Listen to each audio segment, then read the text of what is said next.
Blue Dog Films presents Paid to Dream with Charles Dennis. Hello, this is Charles Dennis with the vintage Paid to Dream audio recording. Bryan Cranston is now a household name, an Oscar nominee, a Tony winner, an Emmy winner. But when we first met, he was just a regular actor slugging it out, doing episodic television. We've come a long way together since that time, and here he is chatting with me during an episode of Breaking Bad. Hi, Charles. How are you? Oh, just fine, now that we've figured out that you're behind or I'm ahead or whatever it is from New Mexico, where you are in now your fourth season of Breaking Bad. Yeah, how about that? Well, how about it? It's nice, isn't it? I remember there was a time when I go, it must be spring because Brian's doing another pilot. Well, this one, I think it's indicative of the era that we're in television now, because here you have a series about a former high school chemistry teacher who is cooking crystal meth, and he's the lead character in a drama series. And I think that says a lot about the risk-taking that's going on right now, and the type of delicate characters that are being portrayed, and no longer are you going to see characters like Thomas Magnum or something like that. No, the gloves are off. They really are. The microscope. Really, everybody's got a microscope, and this is it. It's poor Clark Gable, if he came back now, if they'd frozen him, let's say, in 1940, and he came back and tried to get a job, well, what's going on here? What are these guys doing? I don't understand. What the? Crystal who? Crystal who? What? Well, I don't know. Yeah, it's different, and I think it came about the right way. I think the sophistication of the audience put the demand on production and producers to step it up and give them something that is interesting, different, that they haven't seen before, honest, compelling. It's not the typical fare that he's the murderer, and by the end of the series, by the end of this episode, he's going to get caught, and our guy will always be right, and it's you look at those shows now, and you realize, my God, those were the popular shows of that time, and they can't hold a candle to what's being produced now. Well, no, and I watched. Speaking of Magnum, I watched Selleck in this new thing, and he's like a stuffed. He's like the Madame Tussauds of himself. He's just sort of walking around, like. I don't want to go on record as. No, not you. I'm the one going on record. That's all. Sort of. Yes, I'm older now. I'm a Republican, and I don't understand what's going on. And that show, I think, suffers from being totally out of touch. Nobody in that family looks like they're related. It's all very peculiar. I haven't seen it, so I can't comment. No, that's and you're running for office too in New Mexico. But let me tell you that you were always. Your work was. You were getting ready for this in a way, because I remember that show, that hospital show, where you were the guy who'd been in Jesus Christ Superstar. What was that thing? That was Chicago Hope. Chicago Hope, exactly. 15 years ago or so. But my God, your guy was already, off the edge then. Yeah, I was just a guest star playing this guy who was doing, it was an actor playing Jesus Christ Superstar for so many performances that he just accepted the role of Jesus Christ, and that's who he was, and everybody else in the cast treated him as the Messiah, and it was a very interesting take on that idea, and it was fun because the character goes in and says, "I'm not worried because there's an afterlife and I'll be in heaven," and the doctors are going, "You're not Jesus," Oh, it was wonderful. But I'm saying, you've always had that extra spin to things that it's found its time totally now in poor Walt White. Well, I'm just blessed. I remember coming off of Malcolm in the Middle for 7 years, and turning down a couple offers to do other goofy dads. The same, yeah. Yeah, and I of course can't do that. And then just I did a play in Los Angeles that Jason Alexander directed, and right. It was great to go back into that process. And then this came across my lap, and it was just serendipitous because writer-creator of Breaking Bad is Vince Gilligan, and I just happened to be cast in an episode of X-Files that he was a writer-producer on. He happened to write that episode. He remembered my character in that, which was interesting, and then wanted to see me for this. And once we met, he was my champion to get this role, and that's how it worked out. I was very lucky. Well, I remember when you and I met in Hawaii, and that's like 25 years ago, or 20 years ago, or something. Yeah, a little over 20 years ago now. I think it was, and you were doing Jake and the Fat Man, and yes. And I remember, because your dad had been an actor when you started out, and I remember you foolishly, because your dad had been on radio, I guess, and you foolishly asked Bill Conrad if he remembered your dad, and he gave you a polite, no. And he sat there, I remember that day, we were in Hawaii, and he had his zipper undone, and this huge belly was just, floating there like something in a Terry Gilliam movie, and the AD went by, and Bill looked up and said, do I have to do my fly-up yet? Not yet, Bill. This was his big concern. And little did I know that 6 months later, I would be on the set. They'd, unfortunately, not in Hawaii. They'd moved back to L.A., and it wasn't much better. Oh, no. I got to tell you, I hope that never happens to me. And as a friend, I would say, keep an eye on me. If I ever get that lazy, just put a gun to my head, because... Do you remember did he have the 3 sets of cue cards on your set, too? Yeah, he just had cue cards. And, I don't want to speak ill of the dead, but that's when you should leave. Because there was clearly no joy in what he was doing. No joy in what he did. Bill Conrad was a good actor in his day. Yeah. But he overstayed his welcome. And on that show, if an actor who's having difficulty, I have no problem in helping them pull it through. But he was a guy who just gave up and just did it for the paycheck. Yeah. And then that's just the truth. Because, and the backing of that statement is that he not only didn't want to read opposite you or anything, he just had the cue cards that he would read off of. He never even read the script. He didn't know the story. No, he had no idea. So I just found that appalling. And I didn't, aside from meeting you and a couple other people, it wasn't a very fruitful time. But like actors, you go and you pay your dues, and you need the paycheck to pay your rent and buy your photos and resumes and acting. Was that your first trip to Hawaii, or had you been there before? No, I had been there before on vacation. Robin, my wife, had shot a couple magnums and even kissed the previously mentioned Tom Selleck a couple times. Whoa! Yeah, oh yes. So it's been a great career. We're very fortunate. So tell me about Canoga Park in the long ago. What was it like growing up there?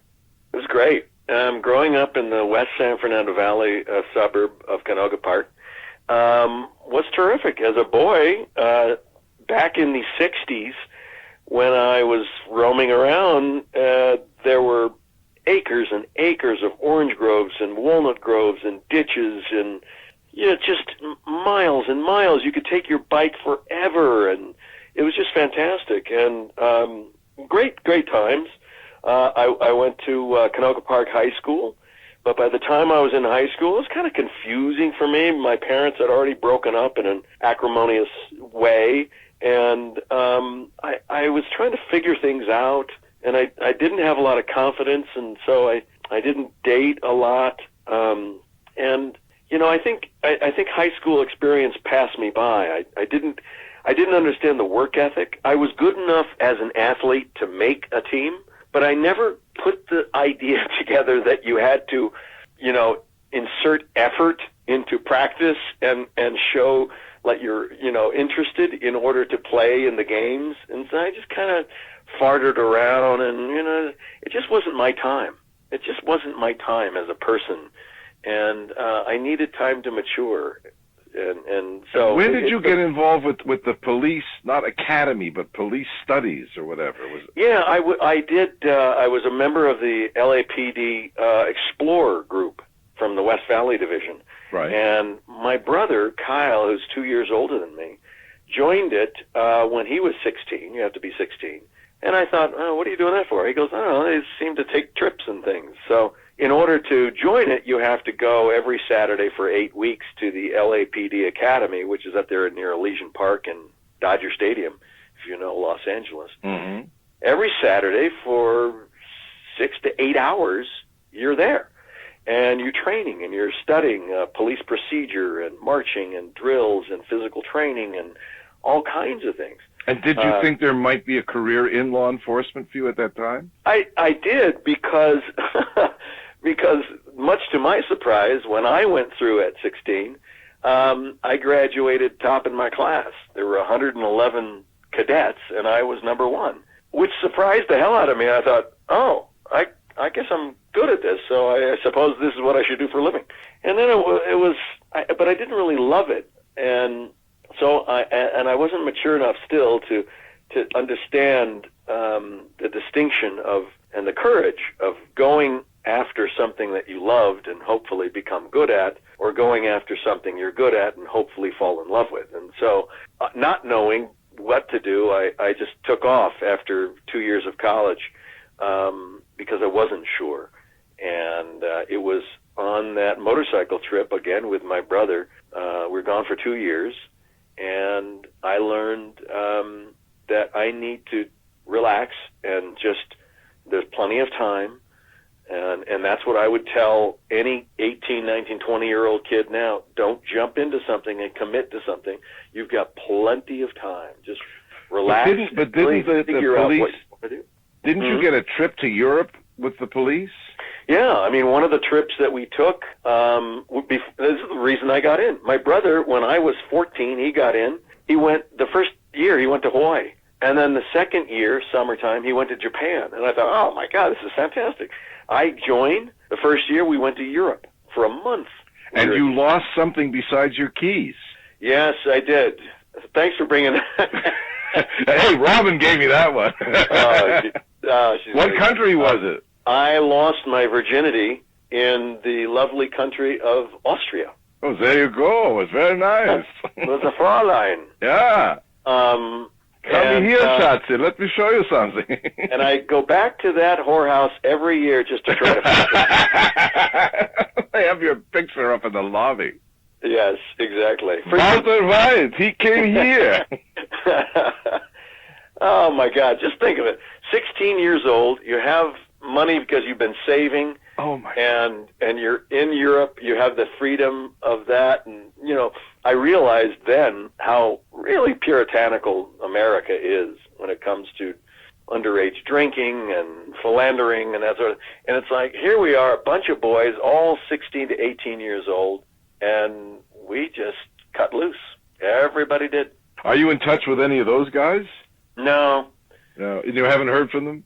Actually, I did. I have heard from a couple of them, and I was glad to hear from them, and several of them did go into the LAPD or other departments around the country, and I'm happy for them. And by now, they're all retired, all of them. Yeah, which is hard to believe, but on their next career, absolutely. Yeah. I'm going to throw two names out. Do you want to see if they? This is a little quiz. Robert Hollis and Alicia. Robert Hollis and Alicia. And or Alicia. I don't know her last name. Yeah. I know an Alicia who works at my business manager's office, but I don't think that's probably the one you're talking about. Robert Hollis is the character that you played on Airwolf, and Alicia is the name that Robin played. Oh, is that right? And when you and Robin met each other. I would have taken another 40 years to figure that out. I tried it on her too. She said, "I have no idea." I have no idea. But she was you held her hostage, right? Yeah, there was this show called Airwolf back in the 80s, and another one of those shows. Just a terrible, terrible idea. That that went on, and they managed to. That was when the shows were canceled. They said, "How can we keep it? We need another year." So they moved it to Canada, and Right. and my friend Michelle Scarabelli, who you know, she Right. ended up playing Borgnine's niece, and that was the link. I think he did one episode up there. Yep. And that's how they kept it going, so they can put the tag that it's the same show and then sell it, For and syndicate it in California. What an idea. Here you have the lead of the show is a helicopter. You know, just imagine that pitch. Okay, the helicopter, you know, so the pilot was exciting, you know, and that's what they bought. But what do you do for the third or fourth or fifth episode or the next season? You know, have the male helicopter meet a female helicopter, and then, you know, it's like... But this wasn't the first time, wasn't there, when we were kids? What about whirlybirds? Whirlybirds, that's right. Remember, they always, hey, it's time to do another good helicopter show. And then there was Sky King, the flying cowboy. Sky King, I think there was Blue Thunder at one time. There was, it was one of those things. It was very fortunate for me, just doing my dues paying and just getting a job, being the lead bad guy of the week, as male parts were, and Robin, my wife now, was a victim of the week, as female roles were in those days. And D.O.W. Yeah, that's right. That's right. And you know, we both had significant others at the time. She had a boyfriend, I had a girlfriend. So we were allowed to flirt without having any damaging experience. It was like, hey, you're cute. Yeah, you know. So we're that's loose. always and there's a very strange rule, an unwritten rule. You go on a set and suddenly, you know, there's either the actress or there's the person that powders your nose or whatever, and suddenly it's like what is it? The one up in the airplane, you know? It's all right. You can do whatever you want up there. You're not. That's right. Yeah, it's okay on location, you know. But this was, Charles, this was 24 years ago, I think, that we did this, and must be because I met Robin. When you came back from Hawaii, and I was doing that play going on, and that was 1990, so that's 21 years ago now. And you guys, we were already married. Yeah, wow. We'll be married 22 years this July. Well, I tell everybody on this show when we go back, like I said, we're all riding the comet. You know, that's just it. Enjoy the ride. Yeah, it is. It's a journey. It really is. So all these pilots that didn't work out, but then you got a nice gig with Seinfeld as the dentist. He was a great character for you. Oh my Tim God! Whatley. Well, there's another example of just dumb luck, because it was such a fantastic show. It broke new ground. It established a new standard for situation comedy, which made it difficult for every comedy writer and creator from that point on, because there were no standing around anymore. It wasn't like, I'm just, go over to my neighbor and we'll have some funny things to say. Everybody had an agenda. Everybody was involved in that show. So no matter who they cut away to, it was a funny experience, and it was something to watch and develop. And Larry David and Jerry Seinfeld really, shared that responsibility of the tone of the show. And I was hired as Tim Whatley, the dentist, for one episode, because they used guest stars the way a show should use guest stars, and that's to facilitate the stars of the show, their storyline. And it's not meant to outshine the stars. It's meant to feed them, right? So I remember my audition, and Jerry was there, and he laughed, and that was it. And then when he laughed at what I was doing, I thought, well, that's a good sign. And so I got the job, and we did one. And then they called and they said, we have an idea. You are free for another one. Yeah, sure. And then I did another one, and another one, and another one. I ended up doing 6 of them over the course of 3 years or so, something like that. I can't really remember. It's funny because it seems like you did more, but that's all. It was just a few, but they You know why? Because the series is so ubiquitous. It's on everywhere, and it really holds up well. And so my episodes replay all the time. And then you went into Brooklyn South that looked like it was going to be a regular job, but that That was one of the worst experiences of my career. I hated every minute of working on Brooklyn South, and I don't mind saying. Well, no actor likes to think he's learned his part, and then in the middle of the night, the fax machine starts spitting out. It was horrible. David Milch is the creator of that show, and whenever I talk about it, I must preface by saying I really like David Milch. The times that I've talked with him, I've really appreciated his candor, and he's just brilliant. He's an extremely talented writer and Mensa smart. He's really, really smart. But I didn't appreciate or connect with the way he worked. So that was it. He was committed to NYPD Blue at the time, and my character on Brooklyn South was an internal affairs officer. So every scene that I was in, I really drove the scene. I would have blocks and blocks and blocks of dialogue, and then the cops I'm interviewing or something are not cooperative and going, yeah, I don't remember. And then I'd have another page of dialogue, and then the cop would say, if you say so, and so it was, so that is not bad, and I had the audition piece, and I worked on it, and I delivered it, and I got the job. Come the time to shoot, there were no scripts. I never got a script, ever. I didn't know who's what, or I was completely confused. We would get fax papers the night before. Sometimes we'd even get pages delivered. We're already at work and not knowing what we're shooting, and then we're handed pages, and I'm looking at blocks of dialogue that I'm just being handed now to do in about a half an hour, 45 minutes. And it's like, oh my God, the stress level was killing me. And I quit. And I said, listen, I'm only hired on a per show basis. I know you want to take this character through the season, but I hate this. And they tried to talk me out of quitting. And they said, no, it looks good. It looks good. I go, first of all, I don't see how it's possible that it could look good to my standard. Secondly, I'm hating every moment of this. So, because as an actor, you want to feel comfortable. Being comfortable and relaxed is the first level before you can breathe and do something creative and put some character to it. There was none of that when I was working. I was just focused on what's the next line. And they even had people there feeding lines. I would stay just looking at the other actor and call out a line, and they give me the line. I deliver the line, and I don't know what the next one is. Line, and so it's piecemeal. And they're just rolling film all along, and then the other actors would say, fortunately I wasn't alone. The other actors would call out lines too, but it was just a horrible way to work, and I just hated it, so I quit. Well, that same year, having done your share of the Roger Corman quickies and whatever, you landed in a big, big feature film, Saving Private Ryan. Yeah.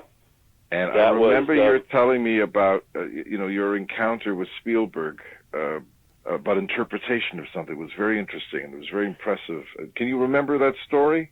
I do. I remember my character is in the first third of the film after the D-Day invasion. I play a one-armed colonel in the State Department, and it's the information that my captain finds, he takes to me, we talk about it, I take it to the general, and the general decides that what we should do is we need to go find Private Ryan and save him from his fate of possibly not coming home because his two other brothers were killed.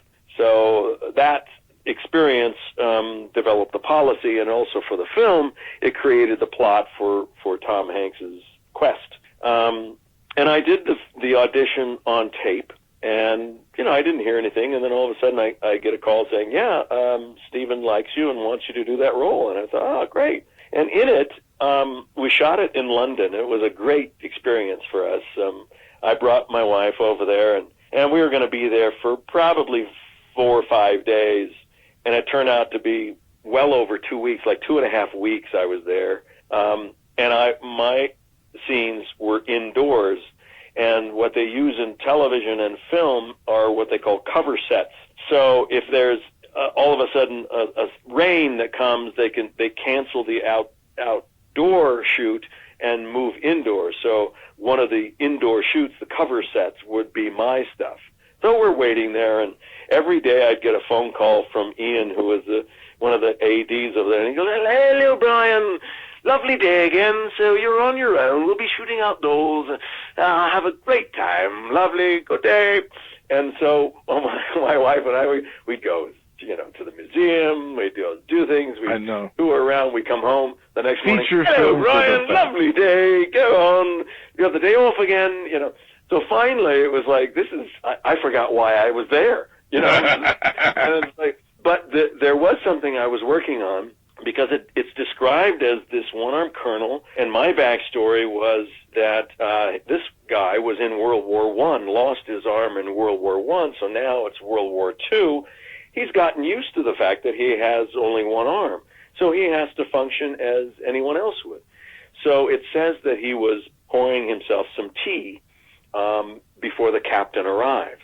So I asked the prop master to get me a demi-tasse cup, saucer, and spoon, and instead of pouring tea, from a pot, putting it down, picking up I would pretend like I'm reading some documents on my desk, and in one hand, without looking, I have the saucer between my pinky and my finger ring, my ring finger, and I'm holding and I'm pinching with my index and thumb the demi-tasse spoon, and I'm stirring my tea. So I'm holding it and I'm stirring it.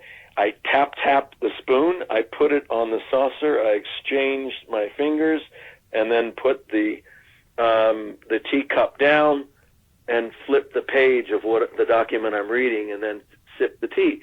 So this was my whole thing, and I worked on it and worked on it and worked on it, and I got it down really well. And so that was the day we're shooting. And Steven comes in, and it was all this hubbub. I've been by myself working on this for hours and hours, and I finally felt comfortable. And he comes in and says, "Oh, Brian, how you doing?" I go, good. He goes, "Gosh, sorry, it's been so long since we've seen you, and we're ready to go now." And he said, and I said, "I have something I want to show you." And he goes, "Okay." And I said, "Instead of just pouring tea, I was thinking of stirring the tea." And he goes, "Oh, no, I never liked that. I want to start the scene with the captain comes in and I push right into your face. Boom. And you're sitting behind the desk." And I go, "Oh, but wait, let me tell you what I came up with." And he goes, "Oh, okay." And I showed him the whole thing with the stirring, tap, exchange the saucer, put it down. And he goes, "Oh my God, that's fantastic. But I still want to just do it my way and push you in and see you at the desk." And I went, "Oh, crap." And he goes, No, it's not a waste. That was great, And he says, and he's just really, really nice. He says, "God, I love actors." He goes, "I just love, being around them and how creative and how much they get into it." And he was, of course, terrific to work with. He knows exactly what he wants. One scene, actually several scenes that we were shooting, with the guy who plays the general, which is a great actor who's passed on now, Harv Presnell. Oh, Harv, yes. And we became friends from this shoot, and just a terrific man and a great actor. And in some of those scenes that we were shooting from different angles, and Steven, in the middle of the scene, Steven would say, "And cut." And we'd all look, and of course actors are thinking, "Did I say that wrong? Is that why we cut?" He goes, No. I just don't need any more coverage from that angle. We're moving over here. He's cutting in the camera. He's cutting in his head, yeah. Thinking, "Yeah, we're cut here. That's all I need there. And we're going to go here and cut there, and we'll go over here. Cut. I just need this piece. Start here and finish there." Right, like 2/3 of the way through. Just start right there on that line and finish on this line. And it was like, okay. And we'd start and finish, and it was like, we're done. We're good. And it's like, wow, okay. So that's it.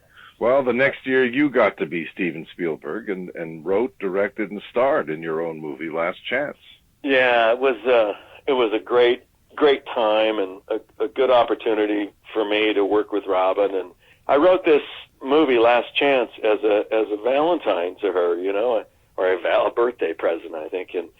And I remember giving it to her as a script, and she read it and really loved it, and she goes, "Oh, it's fantastic. When are we going to do it?" And I thought, "Oh, crap."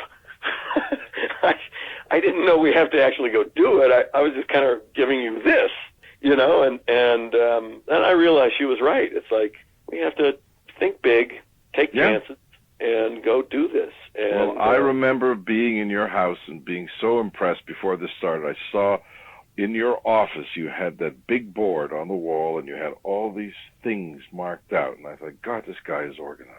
And you made it happen. And I remember you saying to me, because I had just done that short film in New York, and you said, when are you going to do another one? When are you going to do a feature? Mm-hmm. And I did, but it took me 6 years after yours, but we did Hard 4, and you're right. It's the best. It's the best. It's your own. And the thing that's wonderful now, as opposed to what you went through, because you were still using film. Yeah. And I was fortunate with Hard 4. By that time, the 24p camera just made everything so much easier for us to make movies. I would do that now. In fact, I just finished working with Steven Soderbergh on a movie called Contagion, which will come out later in the year in 2011. And he works on the Red camera, also digital. Yeah, I just did one last year on the Red, and it's just unbelievable. It's unbelievable. And, of course, every time they come out with a new version, they give it to Steven Soderbergh because he pioneered that, the usage of that. And what a great guy he is. I just so enjoyed working with him. And at night, we were working in Chicago and Atlanta. And at night, in whatever hotel we were in, they would cordon off an area, and the main actors and the producers and writer, we'd get together and have a glass of wine. I only went a couple times, but because I was, wanted to get some sleep and focus on my work. But he's there every day after work, and all the days that I worked, we never did over 10 hours of work a day. And at night, he's already inputted on his MacBook Pro everything that was shot that day, and he's cutting that night while having a bite to eat and a glass of wine, and he showed me. He said, "Here's the scene we shot this morning. It's already cut together." And I'm thinking, this is just blowing my mind. He goes, "Yeah." I go, "Now, is this set?" He goes, "Well, I'll tinker with it a little bit, but by and large, it's done." Yeah. It is amazing, because I remember when I was doing Patton all those years ago in Spain, when I was acting in it, there was 10 days hold from when you shot to when you could leave, because Fox, 20th Century Fox being the way they were, they said, no, we're not editing in Spain. This film has to come back to us. And so the film had to be sent from Madrid to Pico Boulevard. And it was great for the actors, because they were just sitting around waiting to find out, if it was okay. But those days are over. Over. Waiting or having a moviola on the set and just cranking and watching what you've got. And yeah, it happens so quickly now. And the great thing about it, I mean, there's a certain amount of loss in the texture of and the tradition of film. Yeah. But the good thing about it is that we have a new generation of filmmakers who can afford now to go out and make your own little movie. You can do it. It's definitely affordable. Well, on iMac or whatever you look here, they show movies all the time that people shot with their phone now. It's just unbelievable. I know. It is incredible. And doing Malcolm in the Middle and Breaking Bad has allowed you also opportunities to direct some more as well. Yeah, I've been very fortunate. I directed like 9 episodes of Malcolm and 2 so far of Breaking Bad, and a couple other, just straight directing hires. And, I'm still writing and hope to direct more of the material that I write. And it's just so much fun. I realize that this is not only my love, aside from my family, but this is also wrapped in, it's my hobby. I don't really have a hobby, or I don't collect stamps, or, I like to create. And to give you an example, my birthday was this weekend, Yes, I've got doing all my Piscean interviews this week. You know, I did Paula Prentice. It was the fourth. I've got a few more people. Yeah. I'm in New Mexico, and I took the weekend to drive up into the mountains, and I found a place that rented me a cottage near a river, and has a wood-burning stove and all the things that I would need. And I just wrote all weekend. Wrote for hours and hours and hours. I remember when you went to the desert and locked yourself up in some little place and wrote Last Chance. Yeah. Amazing. I find those kind of marathon writing times to be really rewarding. I just really enjoy them. There's a real distinction between being alone and being lonely, and when you're writing something like this, all the characters that you got these new friends you're hanging out with. Exactly right. I know. I've always had this problem when I'm in the midst of this, and Kim or Ethne, it's like I'm with these other people. I can't talk to you right now. I know, and that's why, Charles. That's why I like to go away, because it's like I've got enough to think about with all these people telling me their story, and I feel like a court reporter sometimes, just documenting what I'm hearing, and what a great experience. I just really, really enjoy it. Yeah. Now I know it's not a hobby, but there is your work with the missing children, which I would like to talk about now. Yeah, I've worked with the National Center for Missing and Exploited Children for 8 years now, and I produced a DVD called Kid Smarts, which I did it for the National Center. They own it, and they're using it as a premium for people who are making donations and that sort of thing. And what it is basically is for parents and children everywhere. We're all busy, so I made this to allow the busy parent to sit down with your child or children, and there's nothing scary about it. There's no use of weapons or language or anything like that. You don't have to worry about it. I recommend children about 6 and up to sit down with them, and I show dramatizations of ploys that child predators use. Now, I know it sounds scary to any parent. Oh, I don't want to, but it's something you need to talk about. I know they don't want to talk about it, but you need to talk to your children about this. And what we hope that Kid Smarts does is empower the child to allow them to make a decision on their own. Whenever and wherever they sense that something doesn't quite feel right, that it's okay to shout, yell for help. The Kid Smarts DVD will explain all that stuff to you, and then after it, you simply talk to your kids about what do you think? Do you have any questions about what you saw and that sort of thing? And it's really terrific. I'm very proud of it. We worked very hard on it and consulted with child psychologists, the FBI, and the National Center, and came up with a really good introductory program that is really very helpful to parents and their kids. Now, was it being a dad that brought you to this, or is there something from your past or something that... No, it is. It's being a dad. Yeah. It's just being a dad and realizing that I don't know what to say to my child. I don't want to scare her, but she needs to be cautious because I can't always be with her. And it's vitally important for both of us having a daughter. It's more fearful, I think, than if you have a boy. But that doesn't mean that they're not susceptible to that as well. And now we have this whole thing of computer predators, and that's a very scary thing.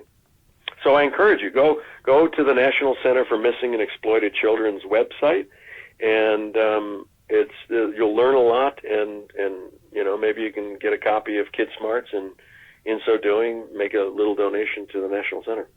I hope everyone who's listening to this will do that, and I hope everyone who's listening will continue to watch Breaking Bad and watch these 12 zillion movies that you seem to be in the next year or two. I know, things are breaking. Oh, and congratulations. I understand you're going to be doing Zanzibar 3. Zanzibar? Madagascar. Somewhere in Africa, man. I'll get it right. Yes. What are you playing in that? I am playing Vitaly. He's a Russian lion. Ah, great. This guy who's Russian. He's a member of the circus, and he's not too pleased with these people who are coming in. Who would be? But he turns out to be a nice guy. And also, anybody getting married, is there any chance of you performing the service in a bunny suit again? Not a chance. No, those days that was a one shot. the Universal Life Church, those were my fast and loose days as a knucklehead. And they're not going to let you jump out of airplanes anymore either, probably. That was a great experience. That was amazing when I saw that video. Yeah. You really, I mean, this man is just fearless. I mean, the bees. What do you think is the weirdest thing you've ever done, as far as a stunt? Maybe in Malcolm in the Middle when I had all the 30,000 bees on me. That's probably the weirdest thing. And that was strangely a comfortable situation because I was really prepared for it not to be. So anything that was above what was going to be tremendously uncomfortable was actually okay. And the bees it was such an interesting experience. They were warm, and the humming sound was actually like white noise, that it was actually somewhat comforting. It was odd, but it was fun. I'm glad I had the opportunity to do it. How many astronauts have you played? I played a couple. Have you any interest in actually going up there? I'd love to go up in space. I would definitely go up in space. But as a father, because there's the inherent danger, and it makes you think. It definitely puts the brakes on us for a lot of adventures that we. Yeah, it does because you're needed. Yeah, you're absolutely needed, and I don't want to be selfish. I want to be able to be available and for my daughter and maybe grandchildren at some point in the future and that sort of thing. I mean, it'll be great stuff. Good, Bryan. I cannot thank you enough. Thank you, Charles. It was great talking to you again, and I'll see you soon. Actually, very soon. Very soon. Great. Okay, over and out. All right, buddy. Bye-bye.